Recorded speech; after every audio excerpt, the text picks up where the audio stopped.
दोस्तों, पाकिस्तान के foreign minister Shah Mahmood Qureshi साहब गए थे यूरोपियन यूनियन ब्रसल्स में।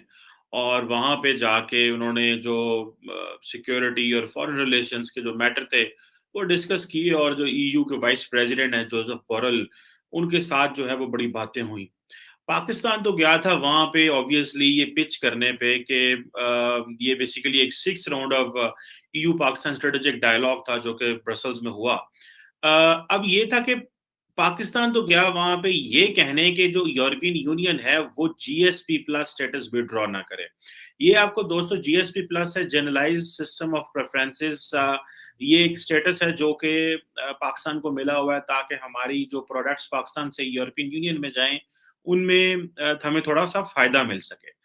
और हमें ज़्यादा वो ना करना पड़े, धक्के ना खाने पड़े, हमारे टैरिफ ना ज़्यादा लगें, बहुत सारी चीज़ें इसमें जो हैं वो देखने को मिलती हैं।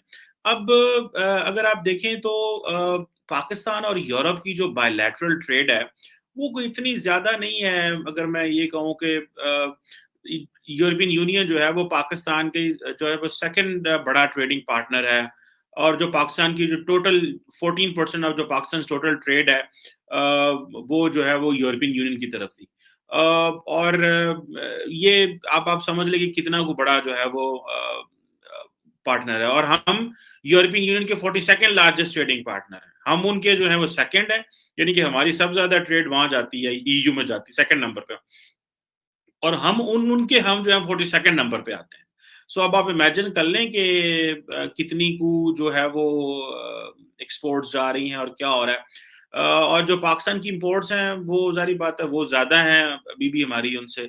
सो अभी पिछले कुछ अरसे में तो हमारी जो एक्सपोर्ट्स काफी थी, मतलब जा रही थी, लेकिन ये कोविड शोविड के जमाने में तो बिल्कुल ही सारा कुछ ठप हो गया। ऑन दी अदर हैंड अगर आप देखें तो एक बड़े पैमाने पे पता चलता है कि इंडिया की जो इम्पोर्ट एक्सपोर्ट है यूरोपियन यूनियन से बहुत ज्यादा है। इंडिया जो है जो यूरोपियन यूनियन जो है वो इंडिया का थर्ड लार्जेस्ट ट्रेडिंग पार्टनर है। तकरीबन आप समझ लें कि ये अराउंड 63 बिलियन यूरो की जो ट्रेड है वो 2020 तक हुई है। और ऑब्वियसली ये आप समझ लें कि यूरोपियन यूनियन जो है एक बड़ी डेस्टिनेशन है। और जो इंडिया जो है वो ईयू का 10th लार्जेस्ट ट्रेडिंग पार्टनर है। सो देखा जाए तो हमारी और उनकी ट्रेड में कुछ जमीन आसमान का फर्क है।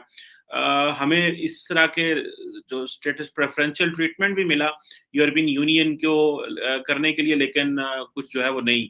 तकरीबन तकरीबन कहा जाता है कि यूरोपियन यूनियन की जो 6000 कंपनीज हैं वो इंडिया के अंदर मौजूद हैं, जो कि तकरीबन इंडिया को 1.7 मिलियन जॉब्स दे रही हैं।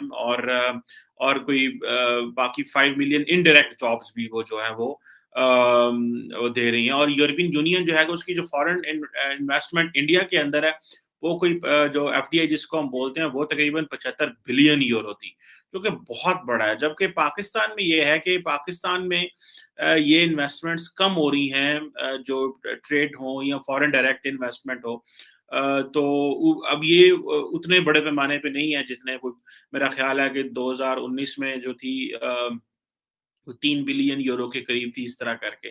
सो ये जो हमें जो ये प्रेफरेंशियल ट्रीटमेंट मिला था इसको भी वो यूरोपियन यूनियन विड्रॉ कर रहा है। अब ये है कि ये इस जीएसपी प्लस की वजह से जो पाकिस्तान की 76% ज्यादा पाकिस्तान की जो एक्सपोर्ट है जिसमें टेक्सटाइल और क्लोथिंग एटसेट्रा है, वो जो यूरोपियन यूनियन है वो उसको ड्यूटी एंड कोटा फ्री कर देता है। और ये पाकिस्तान की टोटल देख लें कि इतना हमें एडवांटेज मिलता है, लेकिन हम उसको भी खोने के लिए बिल्कुल तैयार बैठे हुए हैं। उसको खोने के लिए तैयार इसलिए बैठे हुए हैं कि एक तो उन्होंने अभी गए थे शाह महमूद कुरैशी साहब जीएसपी प्लस स्टेटस के हवाले से कि साडा वापस ना करो, सानू साडा स्टेटस रखो। और दूसरा गए थे वो कि जी ताकि हम अफगानिस्तान के ऊपर जो है ना वो एडवोकेसी कर सकें। लेकिन उन्होंने आगे से और लिस्टें हमारे सामने रख दी। उन्होंने कहा जी सबसे पहले तो आप ये जो है ना ब्लास्फेमी लॉ का मिसयूज बंद कराएं। अब ये जो चीज है ऑब्वियसली ये पाकिस्तान को बड़ी तकलीफ देती है कि भाई देखो हमसे ये बातें कर रहे हैं, हमें इन्होंने इस तरह हमारे साथ ट्रीट करते हैं। लेकिन शायद जिसे कह लें कि इमरान खान साहब को तो या हमारी जिसे आप कह लें कि हुकूमत को इस चीज की कोई परवाह नहीं है कि दुनिया हमारे बारे में क्या सोच रही है, या हमें वो किस तरह डील करेगी, या आइंदा आने वाले दिनों के अंदर हमारे साथ क्या मामलात हो सकते हैं। सो इस चीज़ को देखा जा रहा है कि जो पाकिस्तान की जो लीडरशिप है, उसको इस चीज़ की कोई परवाह नहीं है कि अगर पाकिस्तान की एक्सपोर्ट्स जो हैं वो कम हो जाएँ। क्योंकि हमारे जो लीडरशिप है उसको इस चीज़ की परवाह है कि हमारी जो दाएँ बाजू की मज़हबी लॉबी है वो ना नाराज़ हो जाए।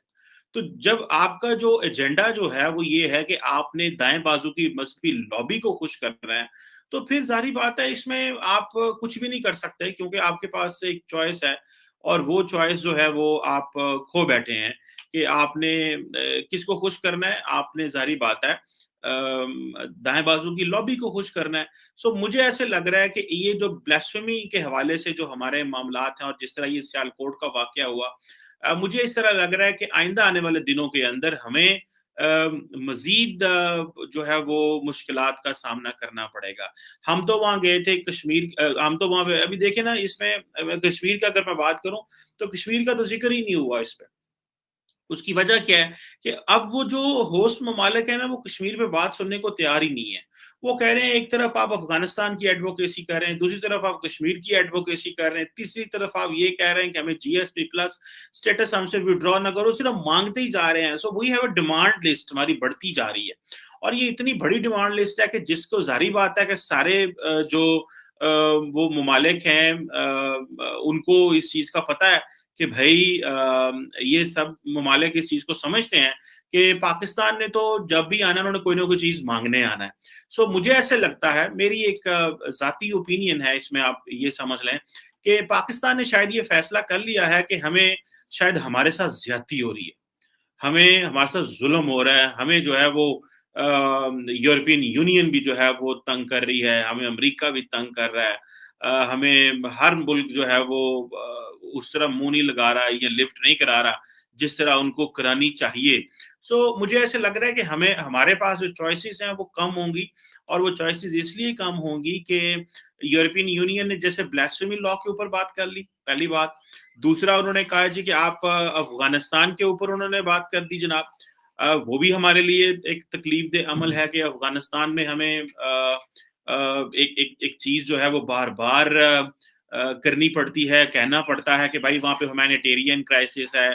लेकिन दुनिया तो हमारी एफर्ट्स को नहीं मानती। अब जो ईयू एम्बेसडर थी इस्लामाबाद में, उनका मैं एक स्टेटमेंट देख रहा था, वो कह रही थी पाकिस्तान को अपनी एफर्ट्स जो है रिडबल करनी पड़ेंगी। अब वो कहते हैं कि जी ठीक है, हम आपको जीएसपी प्लस स्टेटस देते हैं, लेकिन आपको एक स्ट्रॉन्ग पॉलिटिकल कमिटमेंट दिखानी पड़ेगी, और जो 27 इंटरनेशनल कन्वेंशंस हैं on human rights, labour rights, protection of environment, good governance के ऊपर हैं, और ह्यूमन राइट्स के ऊपर हैं, और इन चीज़ों के ऊपर हैं, इनको आप जाके वो करें। हमें तो तकरीबन अगर $10 बिलियन की हम एक्सपोर्ट भेजते भी हैं, तो आपको पता है ना कि हमने थोड़े अरसा पहले जो टीएलपी एक मज़हबी सियासी जमात है, उनको सामने हमने घुटने टेके थे और उनको रिक्वेस्ट की थी कि अगर आपने ये ज़ोर डाला कि $10 अरब की आप फ्रांस के एम्बेसडर को पाकिस्तान से भेज देंगे, हमें ये मजबूर करते हैं, तो फिर हम $10 अरब की ट्रेड खो बैठेंगे। तो इस चीज़ पे आके उनको कन्विंस किया गया, और उनके ऊपर क्योंकि केसेस बहुत ज़्यादा बन चुके थे, तो उन्होंने भी सोचा कि भाई ए राह चंगा है, पतली गली से हम भी निकल जाएँ और हुकूमत को भी डरा दें। सो यहाँ पे जो रियासत है वो हर रोज़ अपने आप को, जिसे कहते हैं ना, सरेंडर करती है, हर रोज़ अपनी पोज़ीशन जो है वो कमज़ोर करती है, और उसको पता है कि हमें जो है वो हमारी सुनता कोई नहीं है। सो अब अफ़गानिस्तान के मामले को लेकर के मुझे नहीं लगता कि दुनिया हमारी कोई बात सुनती है। दुनिया हमारी बात सुनना चाहती है कि भई आप अफ़गानिस्तान के तालिबान को कहेंगे कि वो कैसे तब्दील होंगे। ना हम अफ़गान तालिबान को कह सकते हैं तब्दील हों, ना वो तब्दील हो सकते हैं। उल्टा हमारे ऊपर तलवार लटक रही है कि हम अब न्यूट्रल स्टेट नहीं रहे। और बहुत सारे ममालिक जो हैं वो अपनी जो डिप्लोमैटिक मिशन्स हैं वो कतर में रख के बैठे हुए हैं, बिकॉज़ दे अंडरस्टैंड कि पाकिस्तान जो है एक न्यूट्रल मुल्क नहीं है।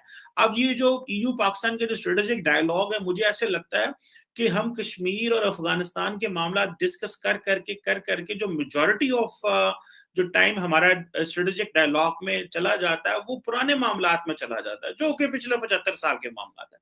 जो आइंदा की आने वाली चीज़ें हैं, जहाँ पे हमें उनसे डायलॉग करना चाहिए, हमें जिन चीज़ों पे एंगेज होना चाहिए, वो तो और है।